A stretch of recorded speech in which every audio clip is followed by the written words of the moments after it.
मला त्यांची नावं सांग. नाव सांगा मला, नाव सांग मला त्यांची नावं सांग. बस.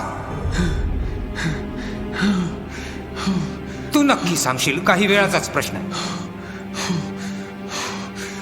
वूमब्रँड, विचार कर, तुझं जगणं माझ्या हातात आहे.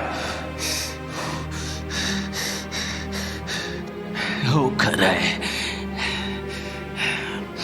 माझं जीवन माझ्या हातात नाही.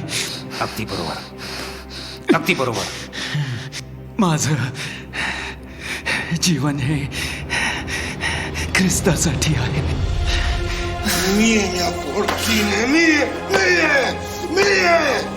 Arder!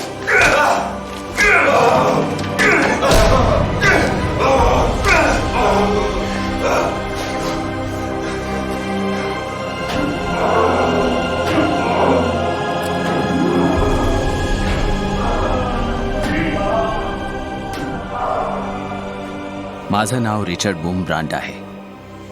माझं पालन अशा कुटुंबात झालं जे कोणत्याच धर्माचे नव्हते. माझं बालपण खूप खडतर होतं. जेव्हा मी 14 वर्षांचा होतो तेव्हा आजकालच्या कम्युनिस्ट इतकाच नास्तिक होतो. परंतु देवाच्या कृपेने काही अनाकलनीय कारणांनी मी त्याच्यात जवळचा ठरलो. आणि ही कारणं माझ्या चारित्र्याशी संबंधित नव्हती, कारण माझं चारित्र्य खूप वाईट होतं. रशियन्सचा साक्षीदार होण्यासाठी माझ्या पहिल्या दिवसापासूनच मला खूप वाट बघावी लागली. रशियन्स लहानपणापासूनच निरीश्वरवादात वाढवले जातात. मी देवाला वचन दिलं की या लोकांना त्यांचं व्यक्तित्व आणि विश्वास मिळवून देण्यासाठी मी माझं जीवन व्यतीत करेन. 23 ऑगस्ट 1944 पासून 1 मिलियन रशियन ट्रूप्स माझ्या देशात दाखल झाले. कम्युनिस्ट सत्तेत आले आणि मग दुर्दैवाची सुरुवात झाली. नास्तिकता हीच देशाची राजमान्य ओळख बनली. ख्रिस्ताचा पुरस्कार करणे हे अटक आणि छळ होण्यासाठी पुरेसं कारण ठरलं. सर्वत्र गुप्तहेर होते. चर्चच्या प्रमुखांना एकच पर्याय होता: सोव्हिएट्सची चाकरी पत्करायची किंवा तुरुंगात जायचा. कम्युनिस्ट्सनी कौशल्याने चर्च ताब्यात घेतले आणि चर्च प्रमुखांना भुलवण्यात आलं. त्यांनी सेवक, सुवार्ता प्रचारक आणि रब्बीसाठी पंथांची परिषद आयोजित केली. जोसेफ स्टॅलिनना ऑनररी पेट्रन म्हणून घोषित केलं गेलं. जेव्हा रोमानिया निश्चितच प्रगती करेल, इतिहासाच्या या महान संदिष्टांची नावं गौरवाने घेतली जातील. जसं डार्विन, जसं नित्झे, जसं हेगल आणि हो नक्कीच काँग्रेस संपूर्ण देशात फैलावली. यामागे कल्पना अशी होती की कम्युनिस्ट धारणा असलेल्या लोकांनी मंडळींना पूर्ण पाठिंबा द्यावा. माझी पत्नी सबीना आणि मी धार्मिक नेते म्हणून सातत्याने व्यासपीठावरून मंडळीच्या कम्युनिस्ट प्रामाणिकपणाबद्दल बोलायचो.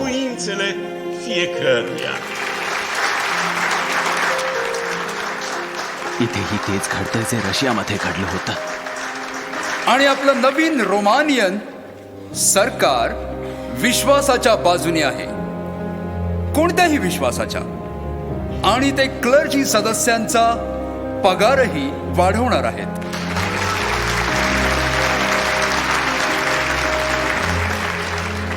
लेनिनने सत्तेत येईपर्यंत चर्चचा बचाव केला आणि नंतर लक्षावधी ख्रिस्ती छळ छावण्यांमधून मारले गेले.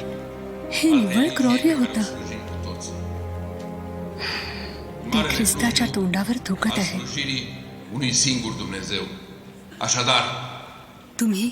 तुम्ही हा कलंक पुसणार नाही का? Partidului Comunist sunt binevenite. Este exact ceea ce Dumnezeul nostru consideră că trebuie făcut în aceste zile ale noastre.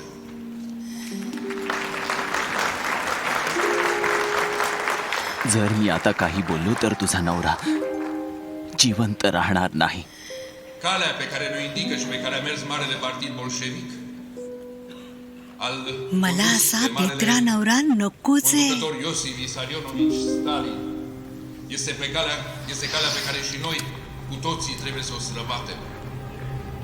Este calea colectivizării, calea electrificării, calea industrializării țării noastre. माफ करा पण मी काही बोलू शकतो का?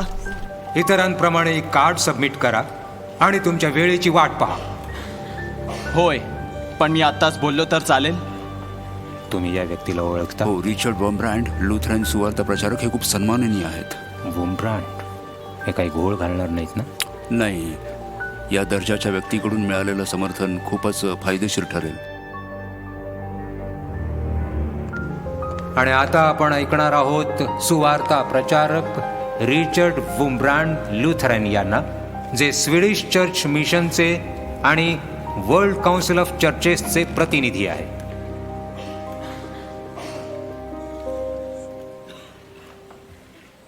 प्रिय मित्रांनो,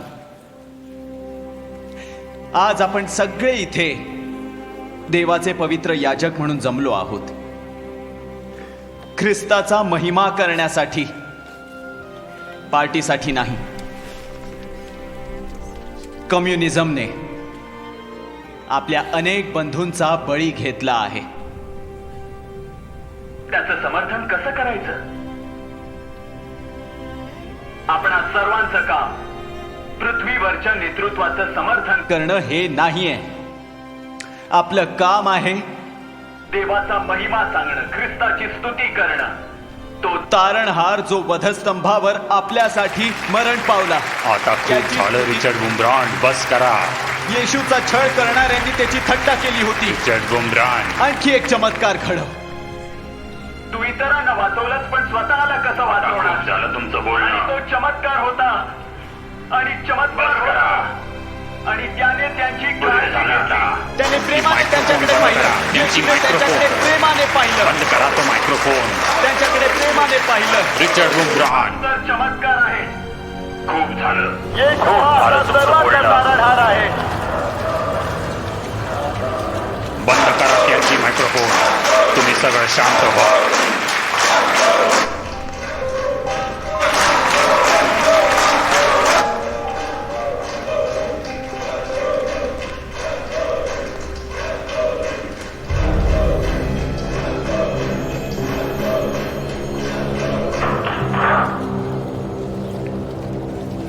आता मंडळींना एका नव्या सत्याचा सामना करायचा होता.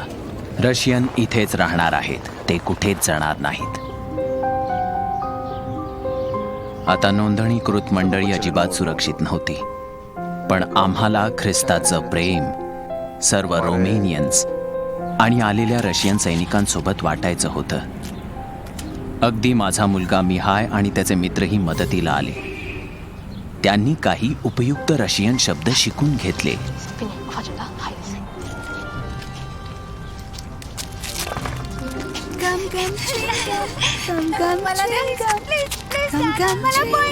चला चला, निघून जा इथून. भिकारी फिरस्ते कुठले. प्लीज प्लीज द्या ना.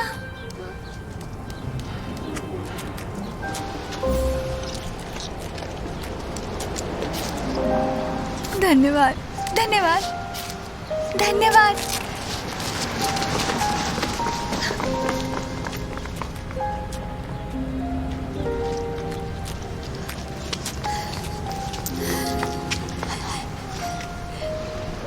परमेश्वर तुम्हाला आशीर्वाद देऊ.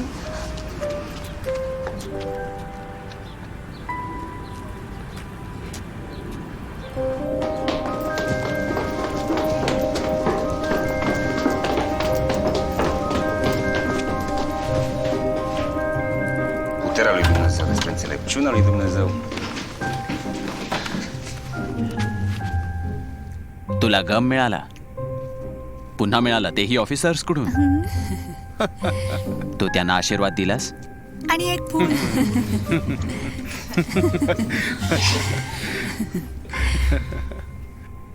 हे पित्या, त्या ऑफिसर्सना या मुलांमार्फत प्रेमाचा आशीर्वाद दे. आमेन. आमेन. काळ सरत गेला. कम्युनिस्ट्सनी त्यांचे पाश आणखी घट्ट आवळले. बायबलवर बंदी आली. चर्चेसवर नजर ठेवली गेली. सगळेजण नजर ठेवून होते. कम्युनिस्ट्सना माहीत होतं की देवाचा विश्वास हाच अडथळा आता उरला आहे.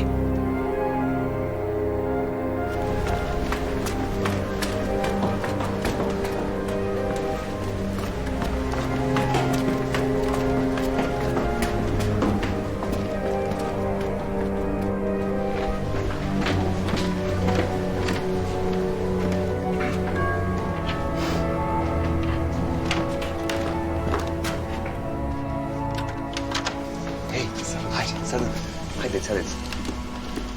Haide. Deschizi ușa? Da? Da. Sabina a venit. ख्रिस्त कार्यकारिणीचे सदस्य म्हणून जे ख्रिस्ताच्या चरणाशी येतील त्यांची मदत करायचं ठरवलं होतं. Stai că începe cu Marx aici. Pagina albă, pagina albă. Da.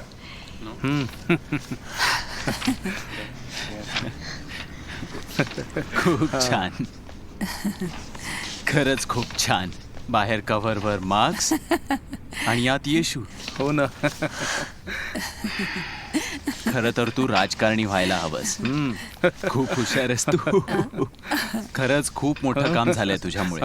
आपण किती सहन करतो यावरून नाही तर किती प्रेम देऊ शकतो यावरून देव आपली पात्रता ठरवतो. आम्ही रशियन्सना इतकं प्रेम दिलं की त्यांना सुवार्ता समजावं म्हणून खूप जोखीम उचलली.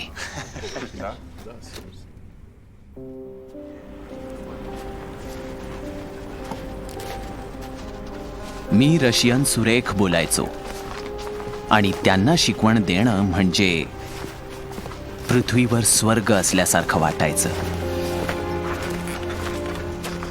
Noroc. Ceas? Dați uite. Strigă, nu? रशियनांना घड्याळे खूप आवडायची आणि ते सगळ्यांकडून काढून घ्यायचे. आधी ती त्यांच्याकडे कधीच नसायची आणि आता त्याला गणतीच नव्हती. एखाद्या रोमेनियनला घड्याळ हवं असेल तर त्याला सोव्हिएत आर्मीच्या बॅरेक्स ओलांडून खरेदीला जावं लागायचं. त्यांना अनेकदा आपलंच घड्याळ पुन्हा विकत घ्यावं लागे. पण आम्हाला ती सुवार्ता सांगण्याची संधी वाटली.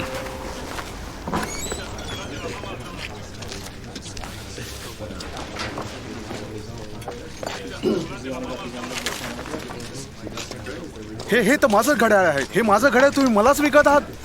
तुझं घड्याळ आणि माझं घड्याळ यातला फरक कोण सांगणार. पण मी तुला स्पेशल डील देतो. फक्त 50 लय. ठीक आहे? 50 lei? हा तर अन्याय आहे. समजला? Dă-mi ceasul. Nu e ăsta ceasul meu.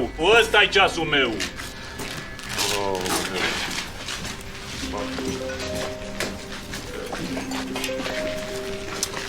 आज काय काय आहे तुझ्याकडे?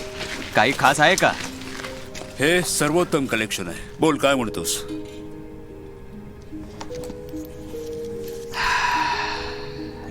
नको, काही विशेष नाहीये यात.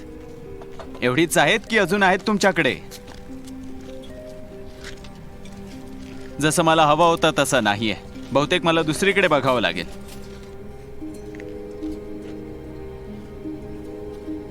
एक प्रश्न होता. तुमच्यापैकी कोणाचं नाव पीटर किंवा पॉल आहे का? Da. तुमच्या प्रसिद्ध चर्चमध्ये एक विशेष दिवस असतो जेव्हा सेंट पीटर आणि सेंट पॉलचा सोहळा असतो. पीटर आणि पॉल कोण होते माहितीये? नाही? तू इथे घड्याळ घ्यायला आला नाहीयेस, बरोबर ना?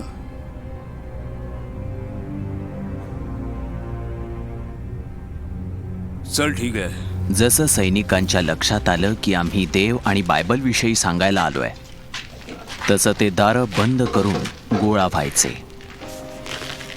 ते खूपच असुरक्षित असायचं, पण ते शिकायला अधीर असायचे. तर पीटर म्हणजे पेत्र हा एक कष्टकरी होता, एक मासेमार. पण नंतर तो येशू नावाच्या एका माणसाला भेटला. पीटर आणि पॉलने त्यांचं जीवन इतरांना सांगण्यात व्यतीत केलं की ईश्वराचा मुलगा त्याचं पापक्षालन करण्यासाठी आला आहे आणि त्यांना मुक्तीचा मार्ग दाखवत आहे. त्यांनी आपलं जीवन यासाठी व्यतीत केलं. अनेक जण ख्रिस्ताकडे आले आणि आम्हाला हजारो सुवार्ता वाटणं त्यामुळे शक्य झालं. Провели всю жизнь, рассказывая другим, что...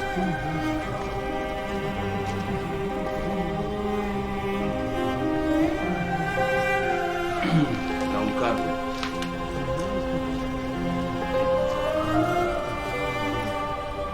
Славяют святого Петра и Павла, рассказ... पण एखाद्याला ख्रिस्तासाठी जिंकण्याबद्दल त्याची किंमत चुकवावी लागते हे आम्हाला माहीत होतं.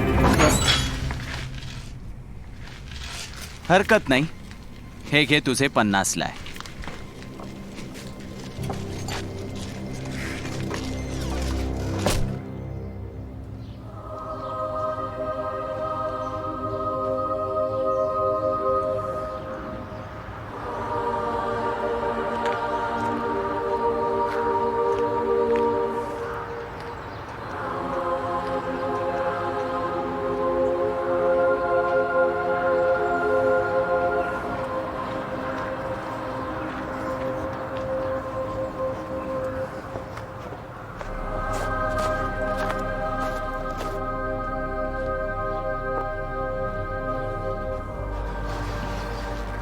कसं काय चाललंय सगळं? दुर्दैवाने आपले काही बंधू भगिनी पकडले गेले आणि त्यांना अमानुष मारहाण झाली, पण त्यांनी विश्वासघात केला नाही.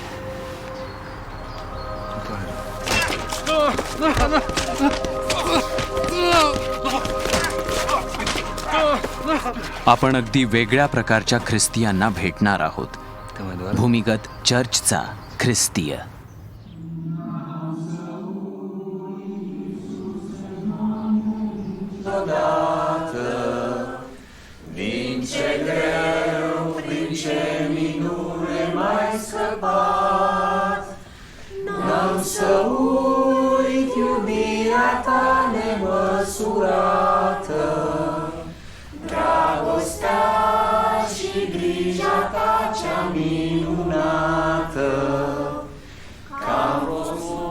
त्यांनी त्यांचं कार्य अगदी प्रेषिताच्या काळापासून सुरू ठेवलंय. आम्ही घरी भेटलो आणि आम्हाला सतत अवतीभवती असलेल्या हेरांच्या नजरेतून वाचावं लागतं.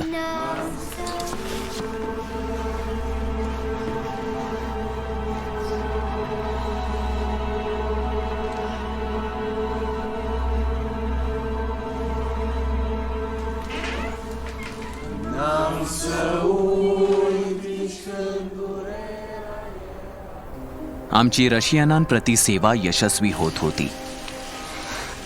त्यांच्यात एक तरुण सैनिक होता, पीटर. तो रशियन आर्मीमधून आला होता. त्याला केवळ ख्रिस्ताला स्वीकारायचं नव्हतं, तर त्याला बाप्तिस्मा पाहिजे होता.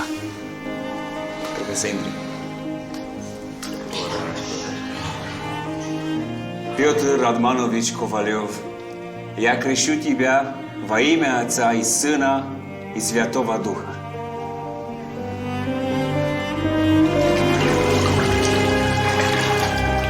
बाप्तिस्मा खूपच जोखमीचा होता.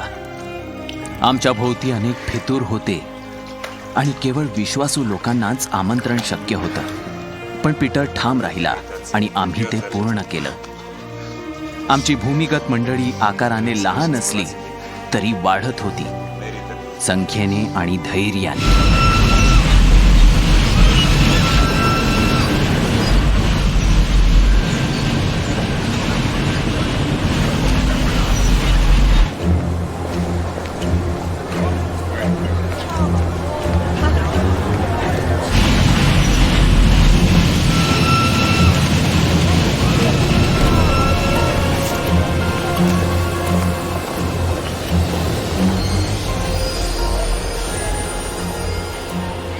बाप्तिस्मा झाल्यावर पीटरने जोखीम घेऊन इतरांसाठी बायबल्स स्मगल करायला सुरुवात केली.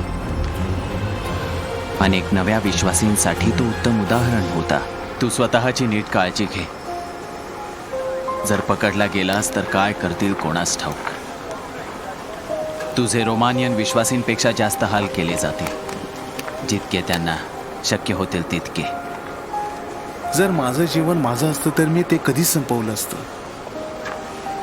आपण सर्व ख्रिस्तांची लेकरं आहोत, बरोबर ना?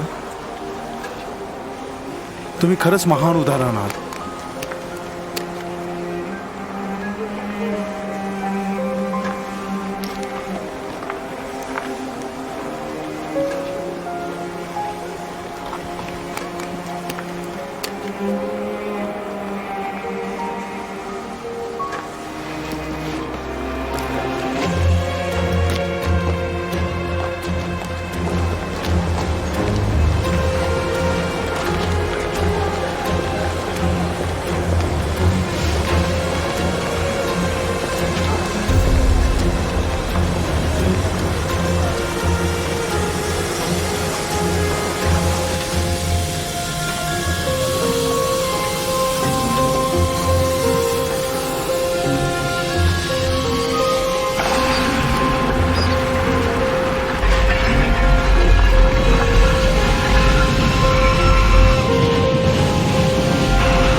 शेवटी मला कळलं की पीटरला अटक झाली आणि त्याला तुरुंगात पाठवलं. तो स्वर्गात पोहोचला की अजूनही पृथ्वीवर सुयुद्ध लढतो आहे मला माहीत नाही. पण पीटरने धैर्याने सेवा केली आणि आम्ही एक गोष्ट शिकलो की ख्रिस्तासाठी जिंकलेला प्रत्येक आत्मा एक विजेता आत्मा असतो, मग काहीही घडो.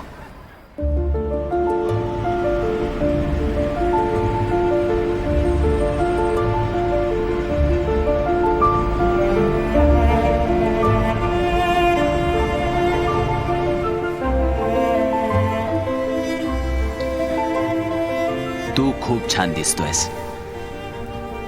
एक काम करायचं, मला असं वाटतं हे लग्न तू लावावंस आणि मी मस्तपैकी एक फेरफटका मारून येतो. नाही नाही नाही, ठीक आहे. तासाभरात चर्चमध्ये भेटू, ठीक आहे? जर मी आता गेलो तर मी तिथे तुझ्या आधी पोहोचेन. वाट बघायला लावू नका. मला आजवर कधी उशीर झालाय नाही, आम्हीच बाकीचे लवकर येत असतो. खरंय. सबीनाला काळजी होती की मी लग्नात उशिरा येईन. ते काही विनाकारण नव्हतं. भोवतालच्या निरागस गोष्टींकडे मी अगदी सहज वेधला जायचो.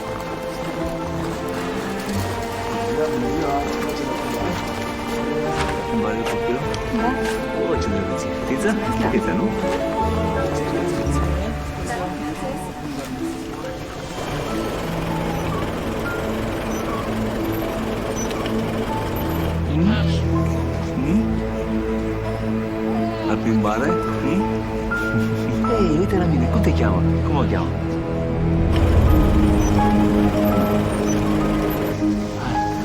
त्या दिवशी सबीना चिंतित होणं साहजिक होतं. मला उशीर होणार होता.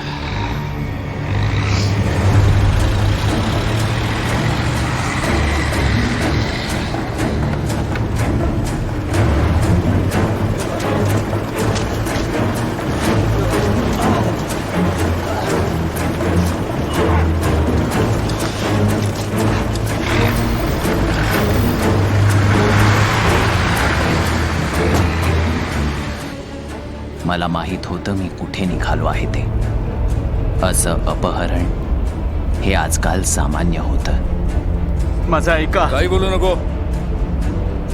फक्त एका प्रश्नाचं उत्तर द्या. आम्ही तुला काहीही सांगणार नाही. आज वार कोणता आहे? काय? तारीख आज तारीख किती आहे ते सांगा. याला अजून हातही नाही लावला आणि याला आधीच वेळ लागलाय. मी बायबलमधली 366 वचने शोधली आहेत जी आपल्याला भिवू नको असं सांगतात. त्यातलं एक रोज वर्षभर आणि लीप इयर असले तर त्यासाठी एक. आम्ही कोण आहोत माहित आहे? होय. आणि कुठे निघालो आहोत ते? हो. आणि तुला फक्त तारीखच विचारावीशी वाटली? आज 29 फेब्रुवारी आहे. म्हणजे लीप इयर. फेब्रुवारी 29, 1948. या दिवसाचं एक वचन माझ्या लक्षात आहे. स्तोत्र संहिता 56 वचन 3. मला भीती वाटेल तेव्हा मी तुझ्यावर भरोसा टाकीन.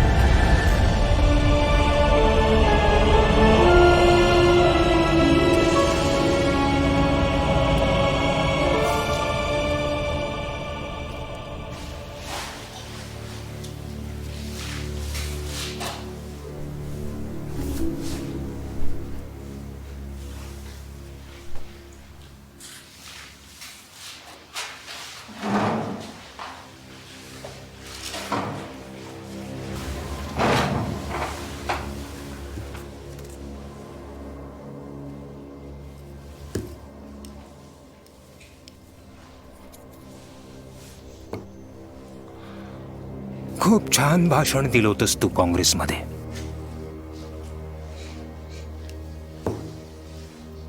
तुला भरपूर मित्र असतील ना?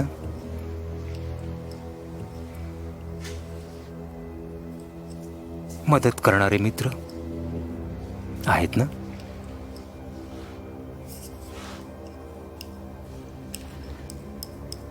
आपण एक सौदा करू शकतो. तू मला त्या सर्वांची नावं सांग. कदाचित मी तुला मदत करेन.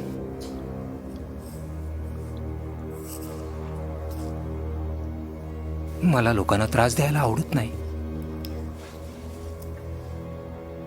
मी तुला गोळीही घालू शकतो.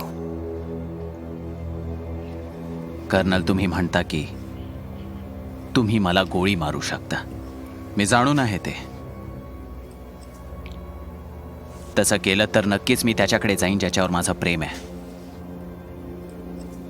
जिथे देव आहे तिथे अनंतकालिक जीवन असतं. आम्ही नाझीज सारखे मारेकरी नाही आहोत. पण तू जगावंस आणि त्रास सहन करावास असं वाटतं. मी ओळख करून देतो कॉम्रेड ब्रेंझारूंशी. कॉम्रेड ब्रेंझारू,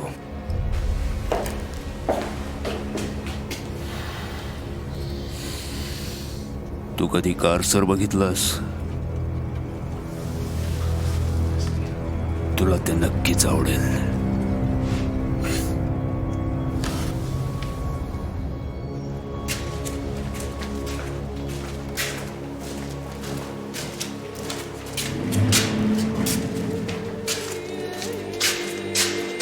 आमच्यापेक्षा थोडे मोठे असलेल्या लाकडी बॉक्सेसमध्ये आम्हाला उभं केलं जायचं.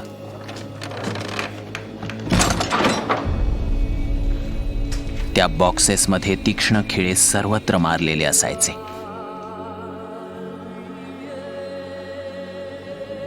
आम्ही त्यात कितीतरी वेळ उभे असायचो, कधी कधी कित्येक दिवस.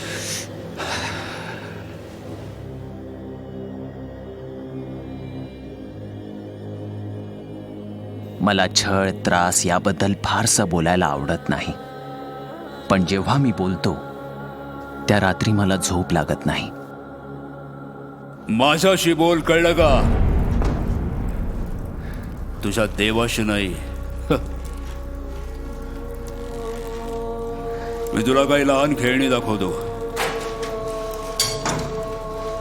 त्याच्याबरोबर खेळायला मला आवडतं. मला आठवतं फ्लोरेस्कू नावाचे एक सुवार्ता प्रचारक.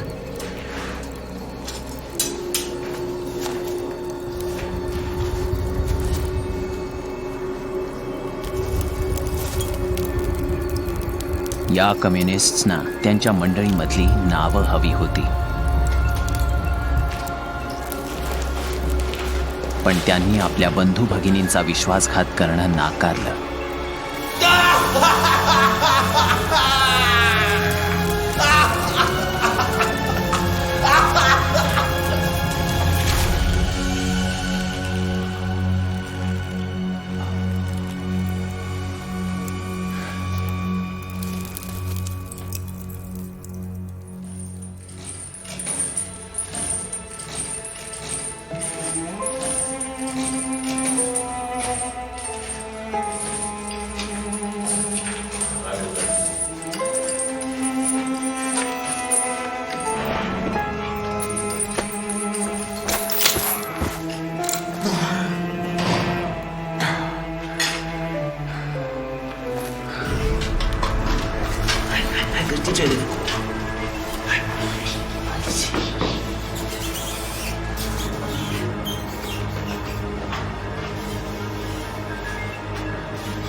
Ce se întâmplă aici? Ce caut eu aici? Lăsați-mă! Lăsați-mă în pace! Ce caut eu aici? Lăsați-mă în pace!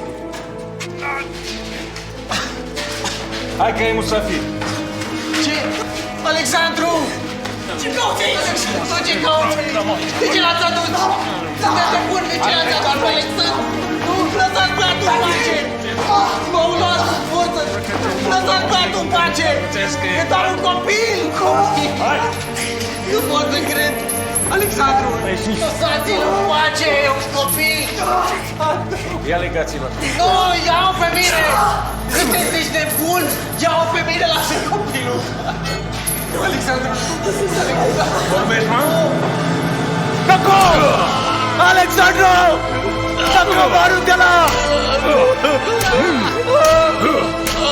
नाही थांबा, मी तुमची भीक मागतो. चल बोल. नका मारू त्याला. मी सांगतो सर्व सांगतो. मी सगळ्यांची नावं सांगतो. बाबा नको, मला माहित आहे तुम्ही दगाबाज नाही आहात.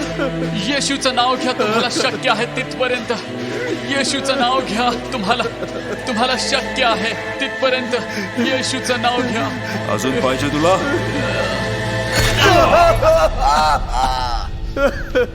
भिंती मुलाच्या रक्ताने माखल्या होत्या, पण तो ओठांवर येशूचं नाव ठेवून गेला. आपले लाडके बंधू फ्लोरेस्को त्याच्या मुलाचा मृत्यू बघून पार बधीर झाले. नाहीतर काय होईल?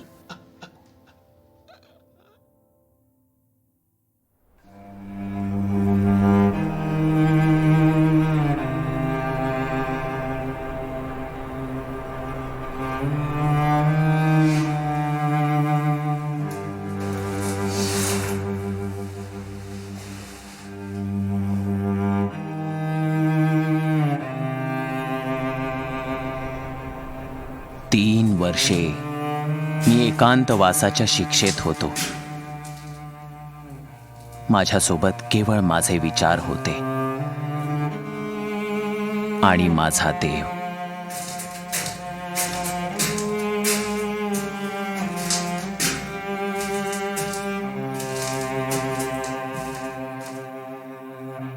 हुतात्मा सॅव्होनारोलाने लिहिलं आहे.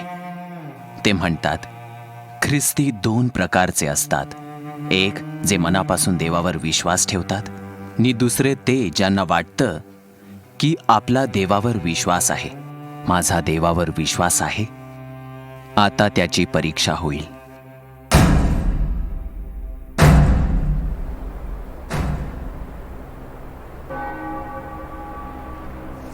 रोज रात्री 10ला झोपी जाण्याचं सिग्नल व्हायचा. मी माझं रात्रीचं दैनंदिन काम करायचो. मी प्रार्थना करायचो. पण प्रार्थना करणंही निषिद्ध होतं. पुन्हा प्रार्थना.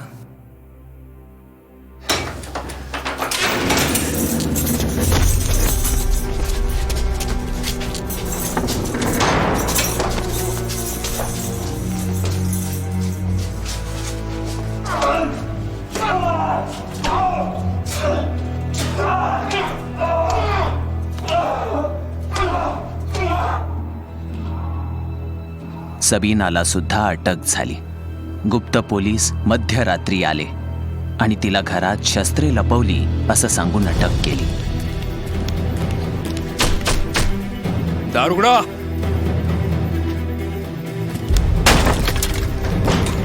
सबीना वॉम्ब्रांड,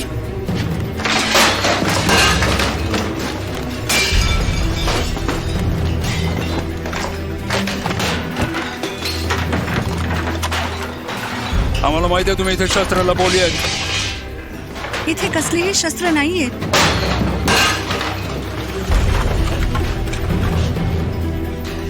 या घरात केवळ एकच शस्त्र आहे आणि ते हे आहे. मी प्रार्थना करते आणि तुमच्या सोबत येते.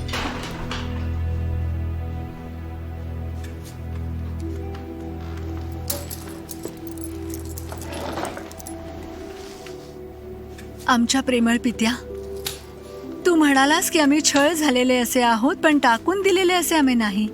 मग आता आम्हाला टाकू नकोस. कदाचित आमच्या त्रासाने तुझा गौरव वाढेल आणि त्यामुळेच कदाचित आम्ही तुझ्या प्रेमाने उजळून निघू. आमीन. मी हाय, माझ्याकडे बघ. तुला मजबूत राहायला हवं. मी तयार आहे.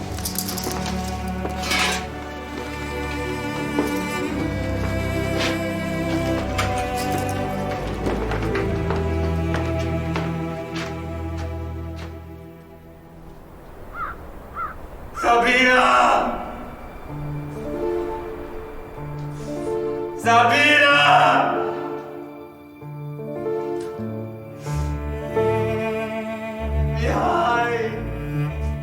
सबीना इतर हजारो राजकीय कैद्यांसह कालवा खणण्याच्या कामावर पाठवली गेली, जो ब्लॅक सीला डॅन्यूब नदीशी जोडणार होता. हा कालवा कम्युनिझमचे यश म्हणून मुद्रांकित होणार होता. काही कम्युनिस्ट इंजिनियर्सनी पार्टीच्या नेत्यांना सांगितलं की हा कालवा डिझाईन प्रमाणे होणं शक्य नाही. पण त्यांना गोळ्या घालण्यात आल्या. दिवसाचं उद्दिष्ट 8 क्युबिक यार्ड्स प्रति स्त्री माती काढणं होतं. काहीही झालं तरी अगदी रोज सबीना वचन म्हणायची आणि ते अनेकदा वाऱ्याने पूर्ण छावणीत पसरायचं. परमेश्वराचे उपकार स्मरण करा, कारण तो चांगला आहे. परमेश्वराचे उपकार. खूप झालं बोलणं. तुला रात्र कारसर मध्ये काढायचे का?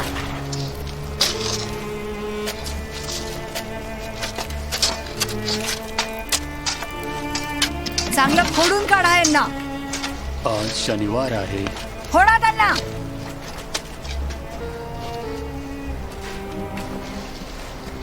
नक्कीच, कारण ते सेव्हन्थ डे ॲडव्हेंटिस्टना मारत आहात.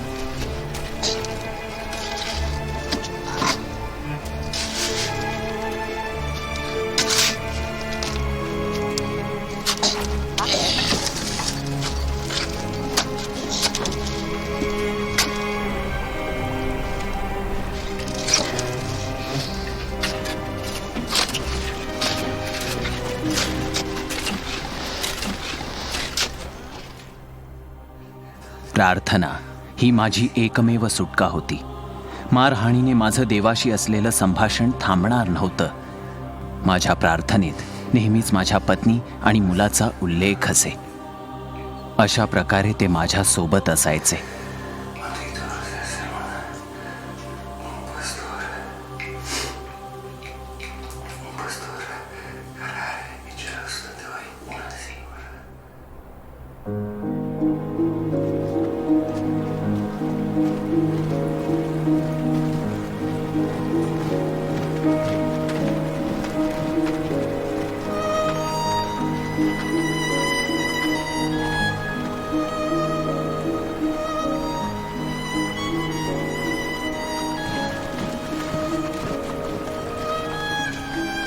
आपण यांच्यावर बारीक लक्ष ठेवायला हवं.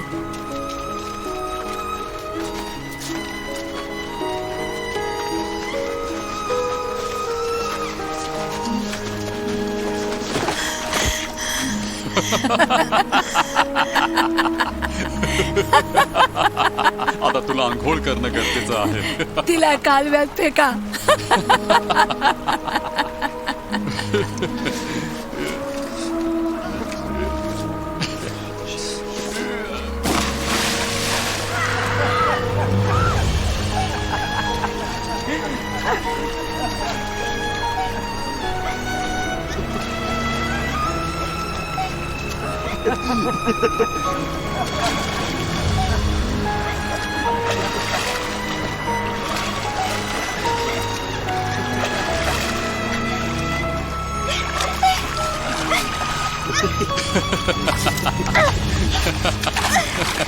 मग आता कुठे आहे तुझा देव? तुला तो का वाचवत नाहीये?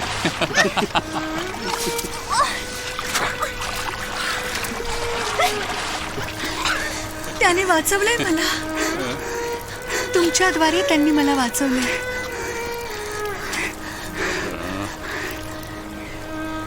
त्या दिवशी डॅन्यूब नदीतल्या खडकावर आपटून सबिनाच्या 2 बरकड्या मोडल्या. स्त्रियांना खूपच त्रास दिला गेला. त्यांपैकी काही त्या छळछावणीत मरण पावल्या.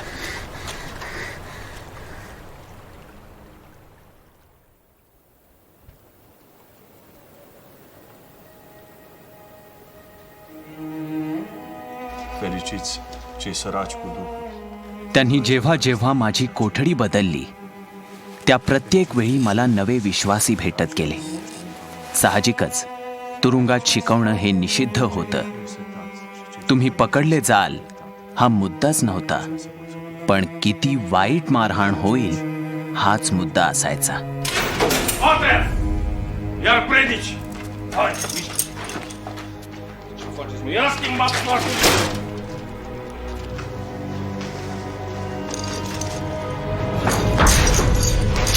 Și bă, băiatule, predici, uite că te împiedici.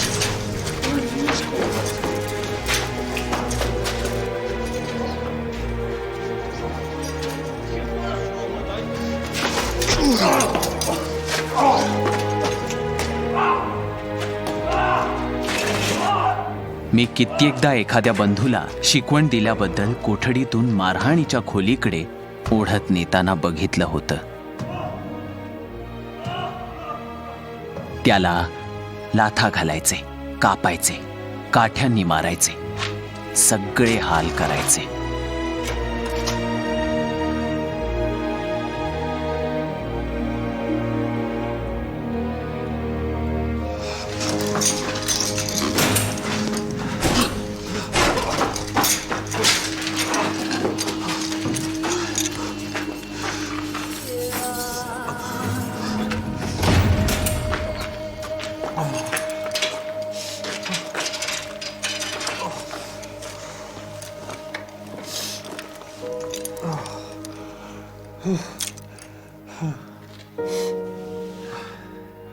मी कुठे होतो?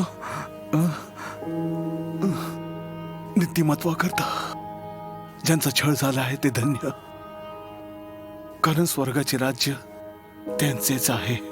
आम्ही शिकवणं थांबवलं नाही. आम्ही गार्डशी सौदा केला.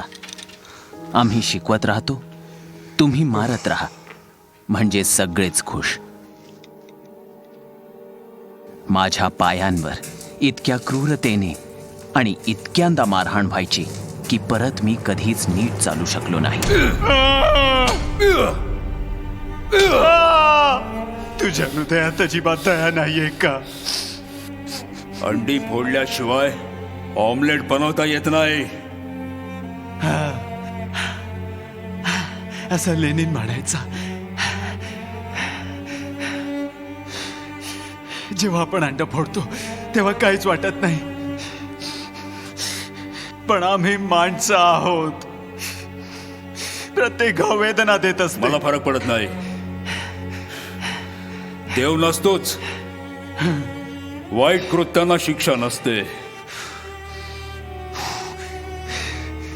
त्या देवाचे आभार मानतो मी, ज्याच्यावर माझा विश्वास नाही. मी माझ्या मनाप्रमाणे सगळी वाईट कृत्य करू शकतो. मगरीने माणसाला खाल्लं तर मला वाईट वाटेल, पण मी मगरीला दोष देणार नाही. मला होणाऱ्या त्रासाबद्दलही मी असंच म्हणेन.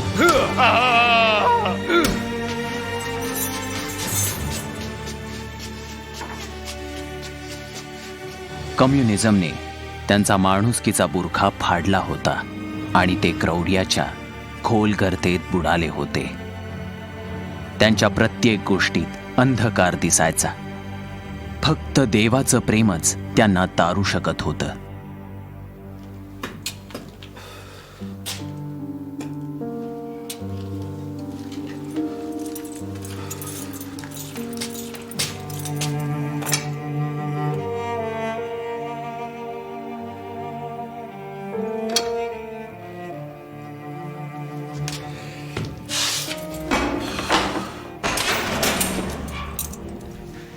पुन्हा प्रार्थना, पुन्हा प्रार्थना.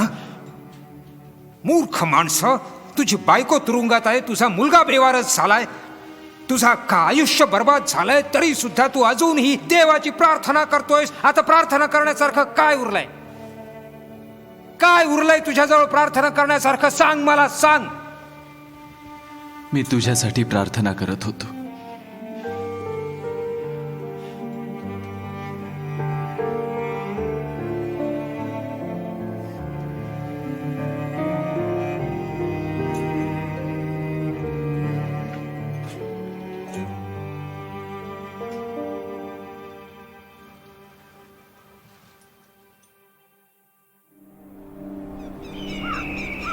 तुरुंगात असताना मी ट्युबरक्युलोसिसने आजारी पडलो.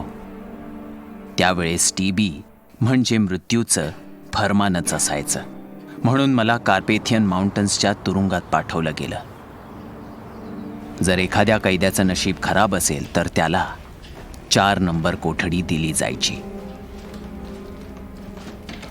आजपर्यंत कुणीही 4 नंबर कोठडीतून जिवंत परत आलं नव्हतं.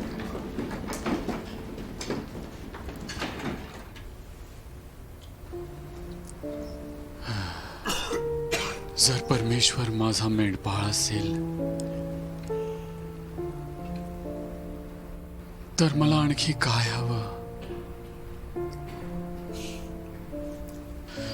तोच मला या शय्येवर निजवतो.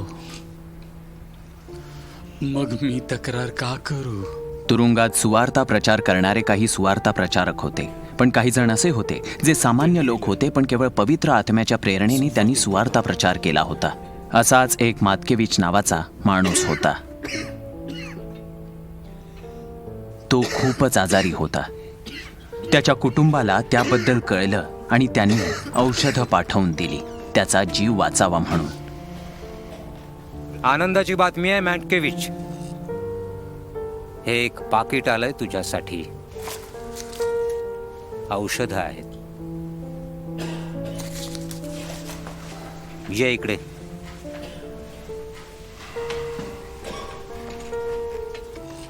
नाही नाही, तो एकटाच.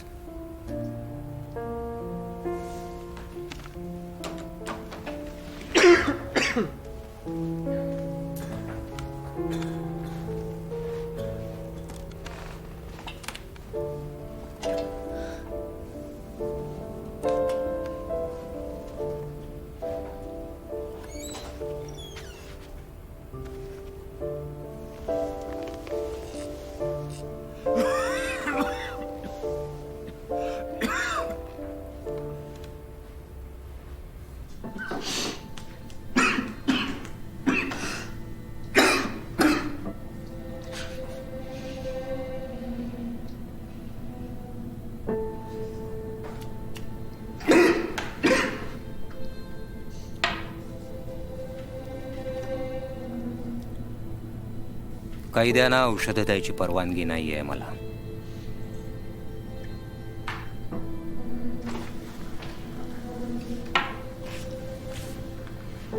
पण तू माझी मदत केलीस तर मीही तुला देईन आणि तुझा जीव वाचेल.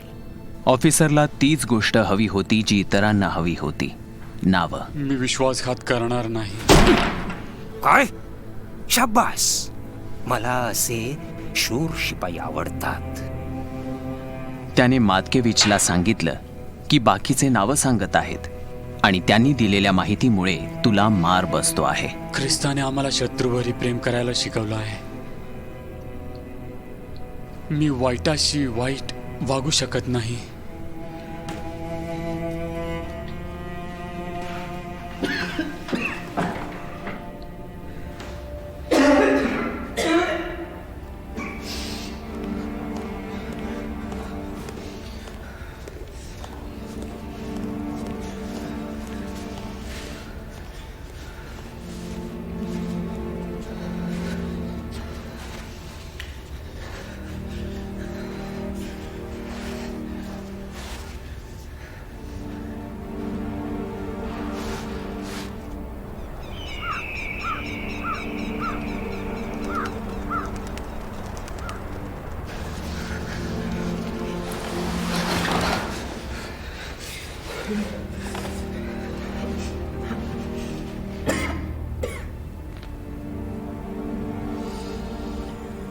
मातकेविच माझ्या समोरच मेला. मी त्याला परमेश्वराची स्तुती करत अनंतकालिक जीवनामध्ये प्रवेश करताना पाहिला. त्या खोलीत अनेकांना मरताना मी पाहिले. पण सत्य हे आहे की मरणारा एकही नास्तिक नव्हता. त्यांपैकी कुणीही देव आणि मानवासाठी शांती न मागता मेलं नाही. 4 नंबर कोठडीत जाणाऱ्यांना अविश्वासी समजलं जायचं, पण त्यांचा अविश्वास मी गळून पडताना पाहिला मृत्यूच्या रूपात. जसं काही लोक स्वतःला धार्मिक समजतात ते नसताना, तसंच काहींना ते नास्तिक आहेत असं वाटतं, पण ते नसतात.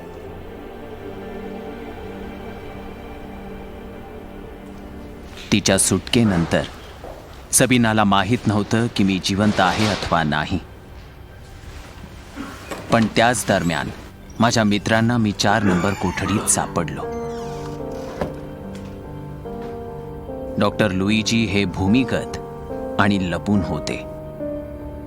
ते ख्रिस्ती बनले होते आणि कम्युनिस्ट पार्टीचा त्याग करू इच्छित होते, पण आम्हीच त्यांना आत राहून ख्रिस्ताच्या सेवेचा काहीतरी मार्ग शोधायला सांगितलं. त्यांचा त्याग आम्हा सर्वांपेक्षा उच्च होता. अगदी त्यांच्या कुटुंब आणि मित्रांना सुद्धा वाटलं की ते देवाला धोका देऊन पार्टीत परत गेले आहेत. ओम्ब्रांड, तुम्ही आहात का? मला समजलं की तुमचा मृत्यू झाला. कदाचित उद्या. सबीनाची सुटका होईल त्यानंतर फक्त एखादा दिवस.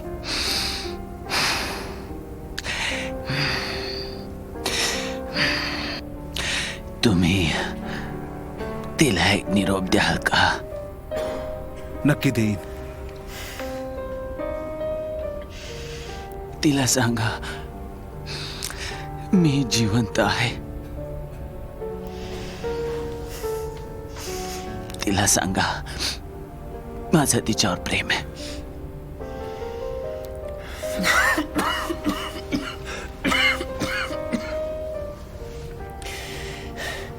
तिला सांगा देव सोबत आहे. तिला सांगा जमल्यास इथे पोलेंटा घालून पोर क्रिप्स पाठव म्हणून. इथलं जेवण खूप भयंकर आहे. तुमची तब्येत ठीक नाही रिचर्ड. माझा आत्मा गातोय पण माझं शरीर नाही.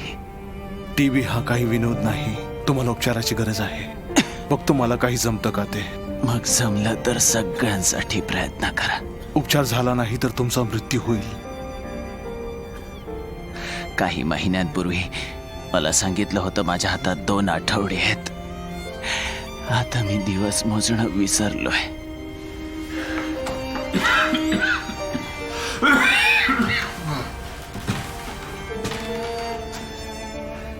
काही प्रॉब्लेम आहे का डॉक्टर? हो आहे. हे तापाने फनफनलेत. यांना औषधाची गरज नाही तर हे मरतील.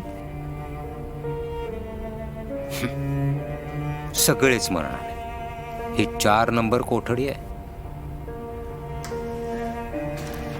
कम्युनिस्ट आदर्शवाद म्हणजे सैतानाशिवाय पृथ्वीवर कोणताच धर्म नाही, असं त्या तुरुंगात जाणारा प्रत्येक जण म्हणत असे. आमच्यासारखे लक्षावधी यात बळी गेले असते, पण ते साध्य झालं नाही, कारण आमचा आत्मा निष्ठेशी ठाम राहिला की सर्वस्व ख्रिस्तासाठीच आहे. भयानक हाल सहन करून अखेरीस कम्युनिस्टच्या हातात जीव सोडणं त्यांना ही गोष्ट गौरवास्पद वाटायची.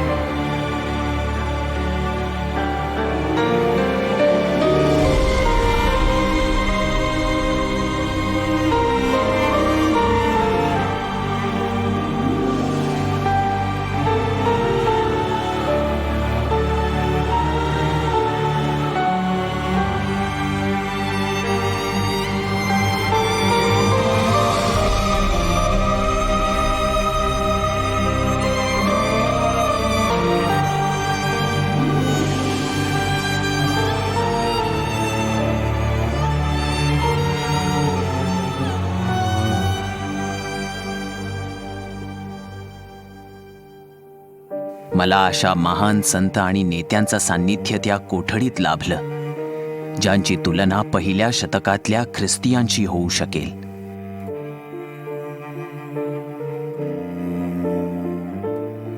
ते त्यांचं थोडकं अन्नही एखाद्या अशक्त कैद्याला देऊन टाकायचे. त्यांच्याजवळ जे असायचं तेही त्यांनी वाटलेलं असायचं. आपले हाल त्यांनी इमाने इतबारे निभावले. ते ख्रिस्तासाठी हसत मरणाकडे गेले असते. अगदी आमच्या साखळ्यांमधून संगीत ऐकू यायचं जेव्हा आम्ही प्रभूची आराधना करायचो.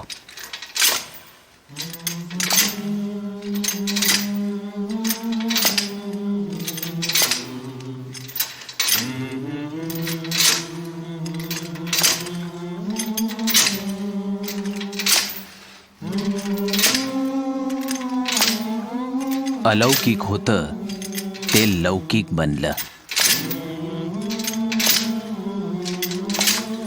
मी अशा अनेक सुंदर गोष्टी अनुभवल्या.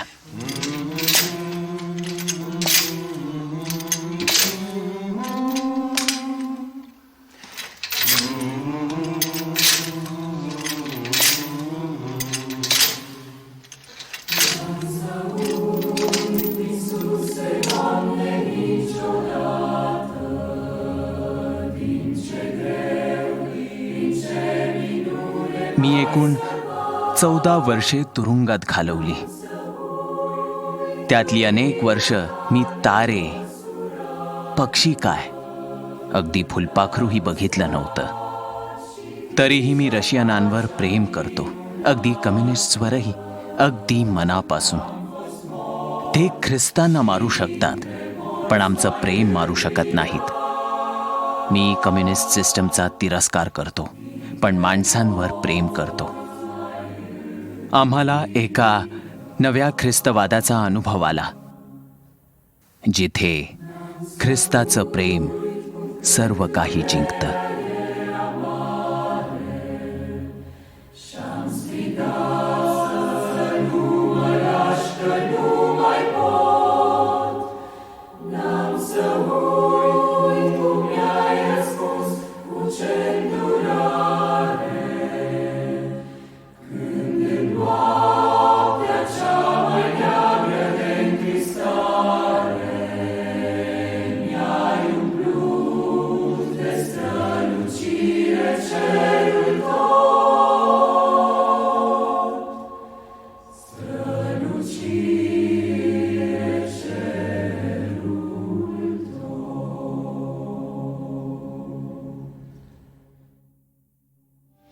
Jesus, Lord, oh help me always to remember how your miracle delivered me from pain, how your love has freed my captive heart forever.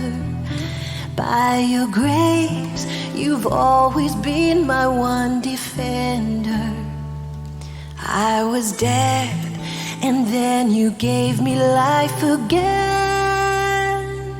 Yes, you gave me life again.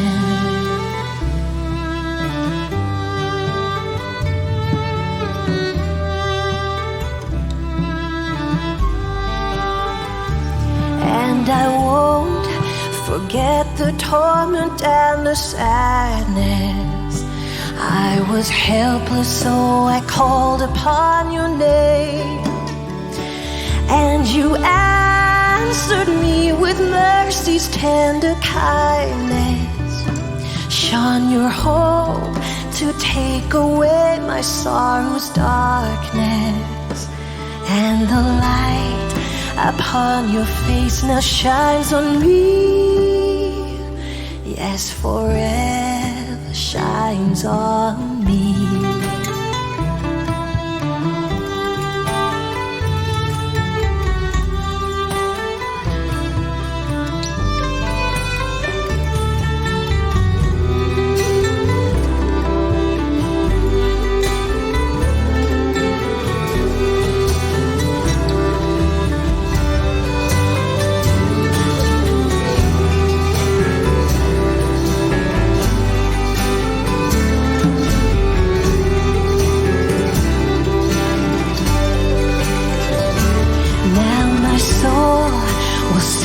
Of your eternal springtime, no more clouds and no more sorrows in my heart. With the sacrifice of praise I kneel before you, with the prayer of thankfulness I will adore you. Jesus, Lord, you are the treasure of my life. Yes, the treasure of my life.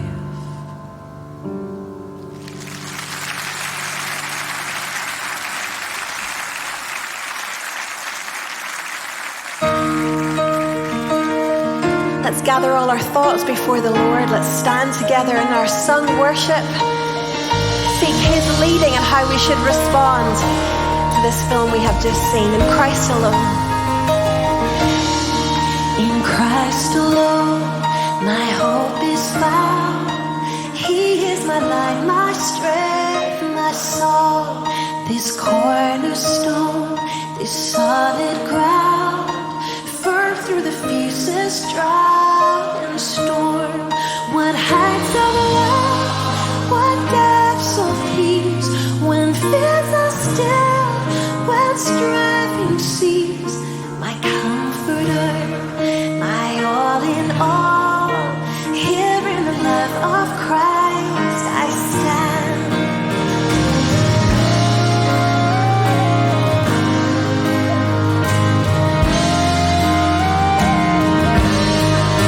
In Christ alone, who took on flesh, fullness of God in helpless babe, this gift of love and righteousness, scorned by the ones He came to save. To on that cross, as Jesus died, the wrath of God was satisfied. For every sin on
He's a pirate.